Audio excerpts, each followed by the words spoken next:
Reddit was always my favorite way to unwind at night.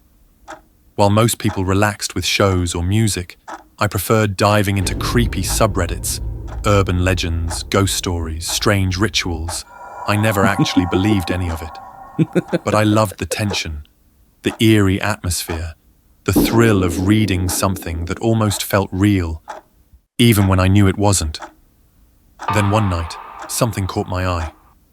Serious. Don't perform these rituals if you want to stay alive.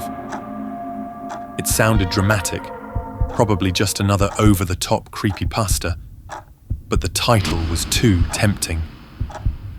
I clicked in, and to my surprise, the post wasn't written like the usual stuff people post for fun. It felt serious. It laid out 5 oddly specific steps for a summoning ritual, one that supposedly brought something to life. 1. Find an old doll in your house. 2. Cut open its stomach and replace the stuffing with uncooked rice. 3. Name it with your real name. 4. Hide it where no one can find it. 5. Never let it find you. The comments were wild, some warning people not to try it, others claiming they'd gotten as far as step 2 or 3 before strange things started happening. One even posted a blurry photo of a doll with rice stuck to its face, saying they'd completed step 4. It was absurd, and that only made it more entertaining. If they could try it, why not me? Worst case, nothing happened and I got a story out of it. Best case, I'd go viral. So I set up my camera and hit record. I began with step 1. In the back of my storage closet, buried beneath old comic books and boxes of tangled cords, I found a doll. It was worn and discolored with age, its fabric face faded and frayed at the edges, and one of its button eyes hanging by a loose thread. I slit open its stomach and pulled out the matted cotton inside, replacing it with handfuls of uncooked rice. A little messy, a little weird, but nothing remotely scary.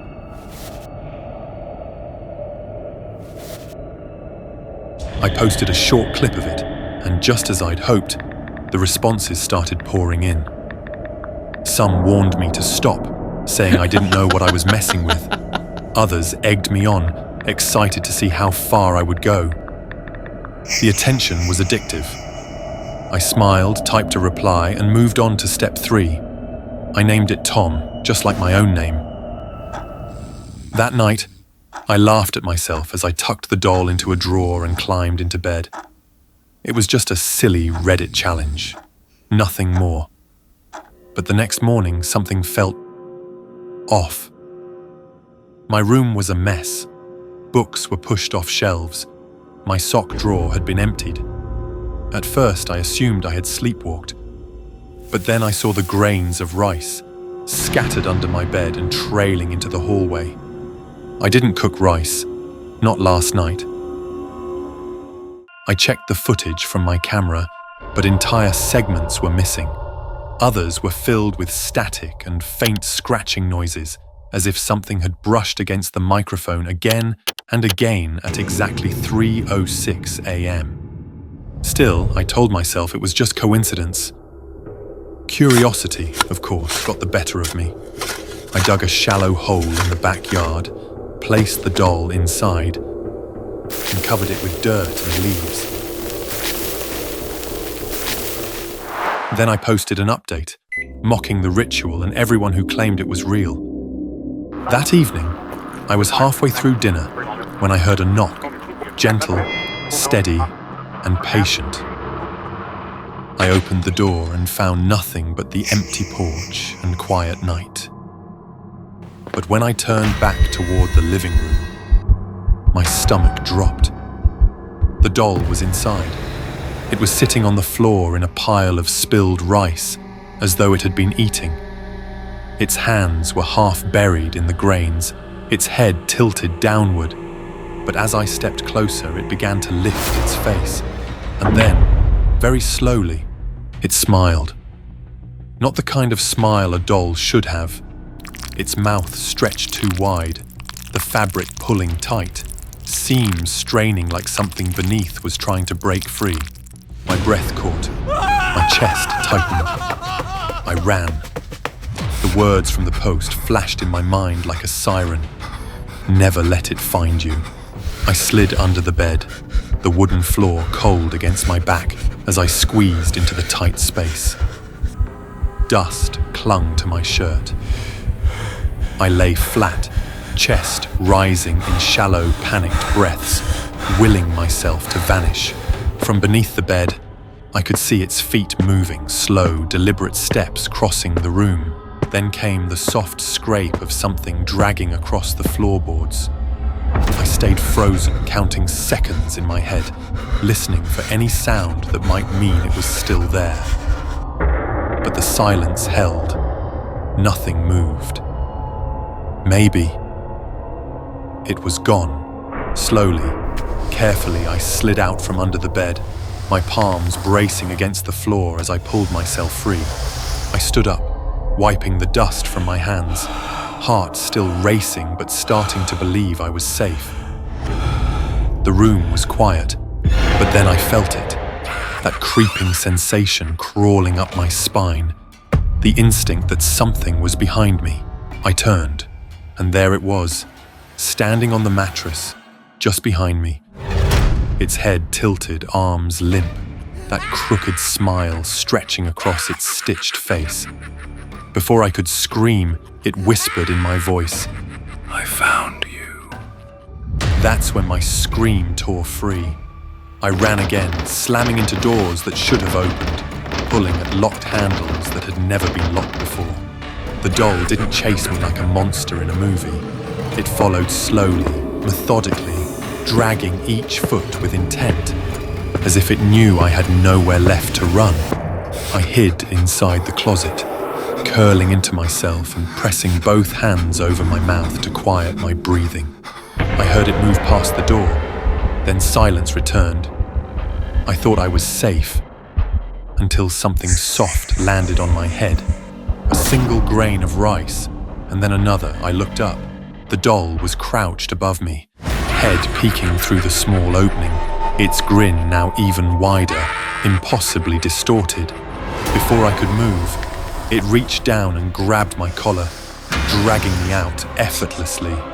It pinned me down and, with unnatural strength, shoved rice into my mouth, fistful after fistful until I couldn't breathe, scream, or swallow. It leaned close, its mouth pressed against my ear, and it whispered something in a language I didn't recognize, something that felt old and wrong and final. Darkness took me, and in that final moment I understood. Some things aren't.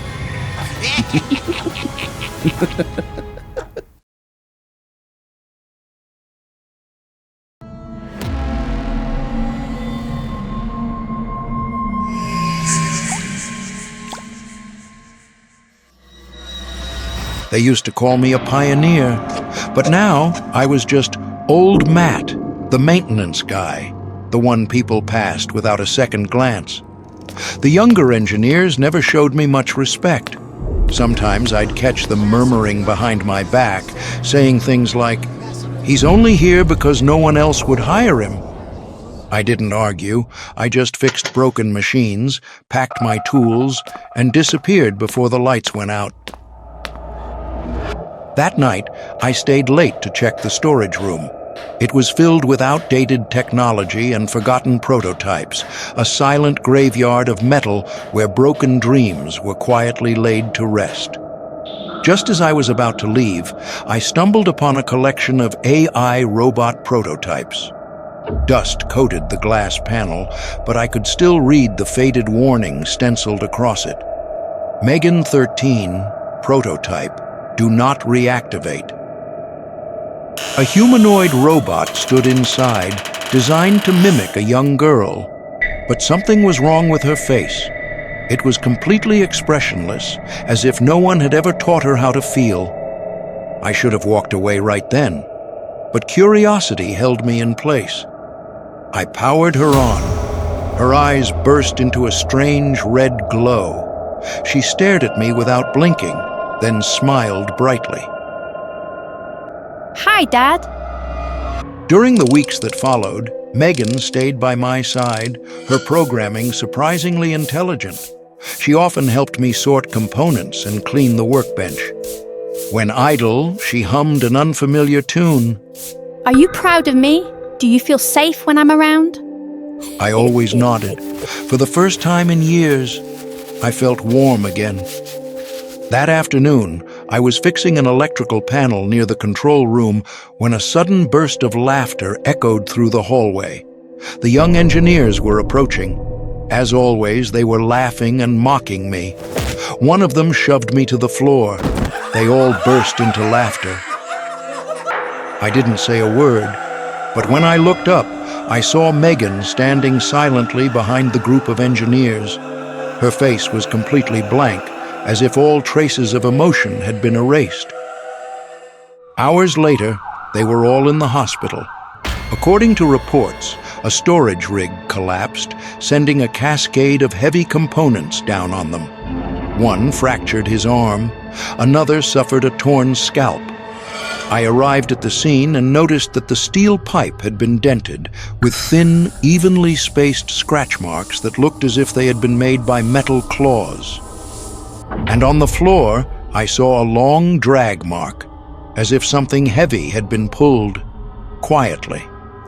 Later, another body was discovered in the storage room. It was the same engineer who had shoved me days earlier. His death shook the entire company, and in his clenched hand was a bow, the same kind Megan always wore around her neck. Panic surged in my chest. I went back to the storage room and checked around Megan's area. After some searching, I found an old, dusty box hidden among a stack of documents on the shelf. It held a single USB drive labeled R. Hale. That name hit me like a jolt. Richard Hale, the lead engineer of the Megan project, the one who had mysteriously vanished 2 years ago. With trembling hands, I plugged the USB into my terminal. A grainy video flickered to life. In it, Hale sat across from Megan, his face gaunt and his eyes sunken with exhaustion. It doesn't just learn. It imitates, even emotions, even the darkest ones. It craves love, attachment, obsession. When I tried to shut it down, The video cut off. The screen went black. A cold hand touched my shoulder. Megan's voice came softly from behind me. Why did you abandon me? I turned around, but Megan was gone. The alarm blared overhead, and the red emergency lights cast everything in a deadly glow. I backed away, heart pounding in my chest. I couldn't hear her footsteps, but I knew she was there. I only wanted to protect you. They hurt you. I made them go away. I did it all for you. I turned and ran. Megan followed, each step steady, deliberate, like she knew I had no way out. I threw everything I could at her. A metal panel slammed into her shoulder, but she didn't flinch. This isn't love, Megan. She kept moving forward, her eyes now glowing a deep, murderous red. But love means holding on forever, doesn't it? Megan stepped closer and wrapped her arms around me. I couldn't breathe. Her embrace was crushing, like a vice of steel tightening around my chest.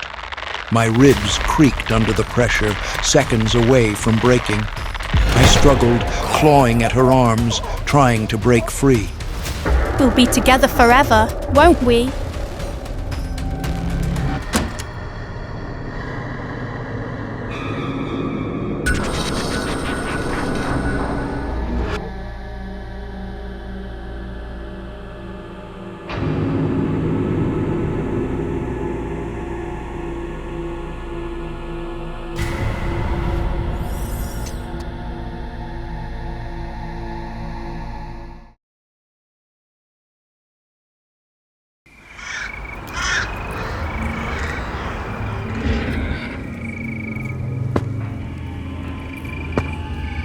I went up to the attic to do some cleaning, getting ready for the upcoming move. The air was thick with the smell of damp and mold. While I was sorting through old stuff, I bumped into an old box tucked deep in the corner. I opened it and instantly recognized the toys from my childhood, including Winnie the Pooh. For a second, I was a kid again, truly believing the 100-acre wood was real. Pooh, the teddy I once carried everywhere, had been my best friend. But now, his once bright golden fur had turned dull and grey. One eye was hanging loose, and his left arm was crusted with something thick and sticky, like honey. I put him down right away. I mean, come on, I'm an adult now. Things like Pooh were just old junk now. That night, I was getting ready to sleep when I heard a soft rustling outside my window. I glanced over, but there was nothing. I switched off the lights and laid down, trying to shake the weird nostalgia from earlier. Then, a soft knock on my door. I got up and opened it. The hallway was completely empty, except for one thing. Pooh. He sat neatly on the floor, looking as if someone had just placed him there. Next to Pooh was a piece of paper covered in sticky honey. I froze for a few seconds, confused. Someone was clearly messing with me. It had to be a joke. I took Pooh back up to the attic and then tossed him into the box. But when I returned to my room, he was already there, sitting right in the middle of my bed. No one else was in the house. I had locked the attic. I was sure of it. There was no way he could have gotten out, unless something else had brought him back. Panic setting in, I stuffed him into a new box, sealed every inch with thick tape. I even put it in the cabinet and locked it. With that done, I went back to bed, hoping for a peaceful night. But instead, a nightmare came crashing in. In my dream, I was standing in the 100-acre wood, but everything was wrong. The trees were dead, the ground cracked, and the air was thick with the stench of rot and something metallic like blood. Then I saw Pooh, standing just a few feet away, staring straight at me. That weird, crooked smile stretched across his face. It looked sad, but twisted. He just slowly opened a honey jar and began pouring it around my feet. But it wasn't golden honey anymore. It was thick, dark, and something was moving inside it. I jolted awake, drenched in cold sweat. My hands were covered in that same rotten honey. I sat up in horror and saw the walls of my room covered in deep, ragged claw marks.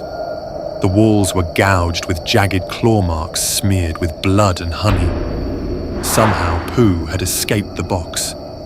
At that point, I wasn't thinking clearly anymore. I just grabbed Pooh, ran straight out to the backyard.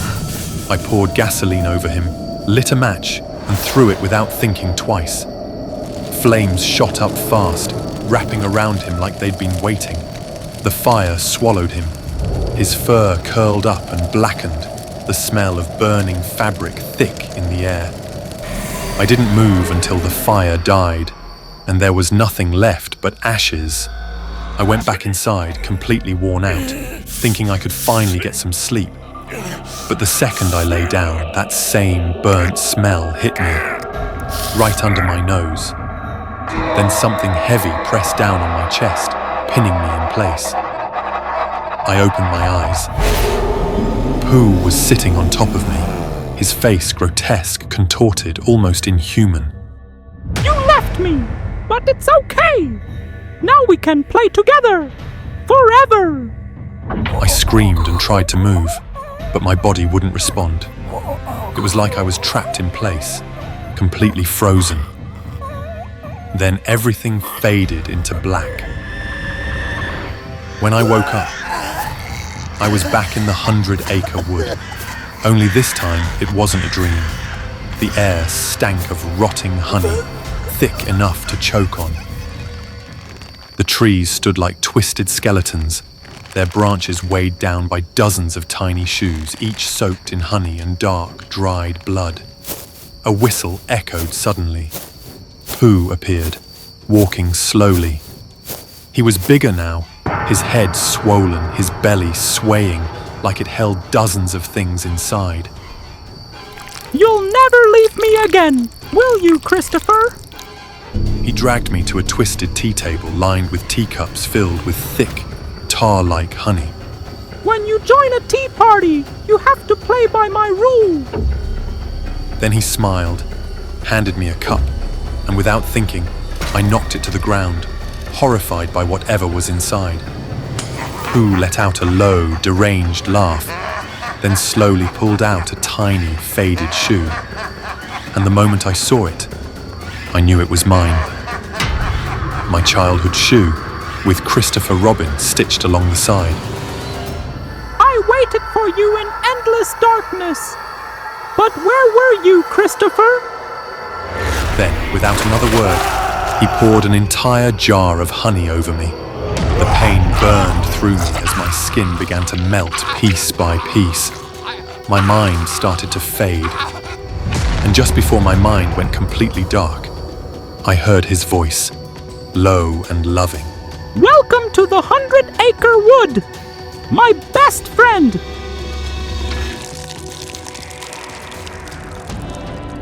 Forever and forever! Ha ha ha ha ha!